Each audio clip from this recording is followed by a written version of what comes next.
Samajwadi party के राष्ट्रीय अध्यक्ष और पूर्व मुख्यमंत्री अखिलेश यादव ने प्रयागराज महाकुंभ में आस्था की संगम डुबकी लगाई। सपा मुखिया अखिलेश यादव लगातार महाकुंभ 2025 की व्यवस्थाओं को लेकर सवाल उठा रहे थे।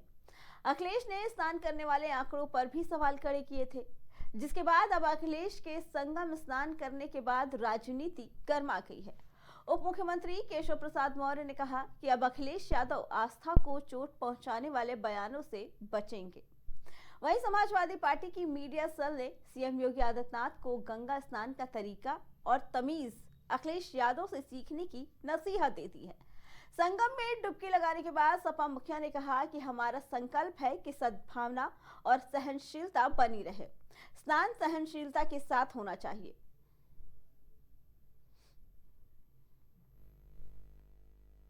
चलिए, देर आए दुरुस्त आए।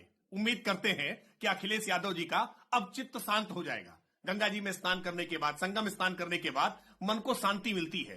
अब शायद अखिलेश यादव जी के मन को शांति मिल जानी चाहिए, क्योंकि लगातार पिछले 1 महीने से अखिलेश यादव जी कुंभ को लेकर के अनर्गल मिथ्या प्रलाप कर रहे थे। रोज कुंभ को अपमानित करने का प्रयास करते थे, रोज कोई न कोई कुंभ बुलेटिन जारी करते थे। आज अपनी आंखों से सब व्यवस्थाएं देखी हैं, तो उम्मीद करते हैं कि कुंभ को लेकर के अब झूठ बोलना बंद करेंगे, कुंभ को लेकर के लोगों को डराना बंद करेंगे और कुंभ की व्यवस्थाओं की तारीफ में शायद आज कुछ शब्द लिखेंगे। बीजेपी वालों के लिए तो यही कहना है कि कुंभ में आए तो सहनशीलता के साथ स्नान करें।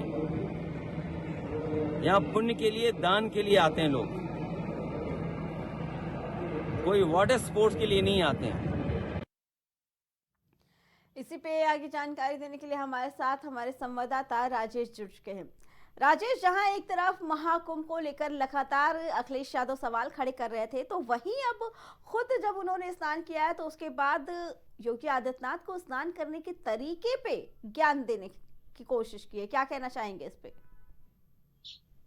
हाँ, बिल्कुल अर्चना, जिस तरीके से देखा जाए तो अखिलेश यादव लगातार कुंभ की व्यवस्थाओं पर सवाल खड़े करते आए हैं और उसके अलावा योगी आदित्यनाथ पर भी लेकिन अब एक बार अगर देखा जाए तो अखिलेश यादव खुद अब गंगा में स्नान करते हुए दिखे हैं। वहीं अगर बात करें तो उत्तराखंड में जाकर खुद हरिद्वार में स्नान किया और साथ ही साथ आपको बता दें कि हरिद्वार के अलावा फिर महाकुंभ में भी अखिलेश यादव कल डुबकी लगाए हैं। लेकिन डुबकी लगाने के बाद समाजवादी पार्टी की मीडिया सेल ने कहा कि योगी आदित्यनाथ को सहनशीलता सीखनी चाहिए, गंगा में स्नान करने का तौर तरीका सीखना चाहिए, किस तरीके से स्नान किया जाता है ये अखिलेश यादव से सीखना चाहिए।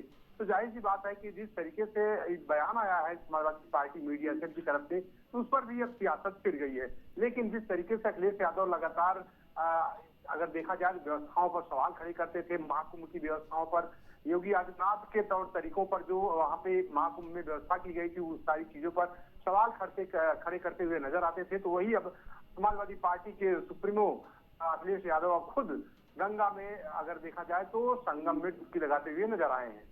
जी राजेश, और उसके बाद लगातार सियासत भी बढ़ती जा रही है। जब तक नहीं स्नान किया था उन्होंने, तब तक वहाँ की व्यवस्थाओं का सवाल उठाया, और जब स्नान कर लिए हैं तो उनका ये कहना है कि गंगा में स्नान करने का एक तरीका होता है, सहनशीलता के साथ स्नान किया जाता है। क्या मतलब है इसका? बिल्कुल बिल्कुल अर्चना, जिस तरीके से अखिलेश यादव ने कहा है कि गंगा में स्नान करने का एक तरीका होता है, गंगा में स्नान करने का मतलब सहनशीलता इंसान के अंदर आनी चाहिए। लेकिन वो चीजें अगर देखा जाए तो बीजेपी या मुख्यमंत्री के अंदर वो चीजें नहीं है जी। तो इसी को लेकर समाजवादी पार्टी की जो मीडिया सेल है, उस मीडिया सेल ने भी टिप्पणी की, जिसके बाद से अब सियासत गर्मा रही है। वहीं अगर बात करें तो बीजेपी के डिप्टी सीएम केशव प्रसाद मौर्य और बीजेपी के प्रवक्ता राकेश त्रिपाठी ने भी अखिलेश यादव को नसीहत दी कि अब शायद गंगा में स्नान करने के बाद अखिलेश यादव का की जो बुद्धि है अब वो शायद है ठीक हो गई हो, क्योंकि उनको शांति मिल गई हो। जिस तरीके से वो महाकुंभ पर सवाल उठाते थे, महाकुंभ की व्यवस्थाओं पर सवाल उठाते थे, तो अब महाकुंभ में जाकर देखने के बाद अब शायद है उनकी दिमाग को ठंडक पहुंची होगी। जी राजेश, आपका बहुत बहुत धन्यवाद।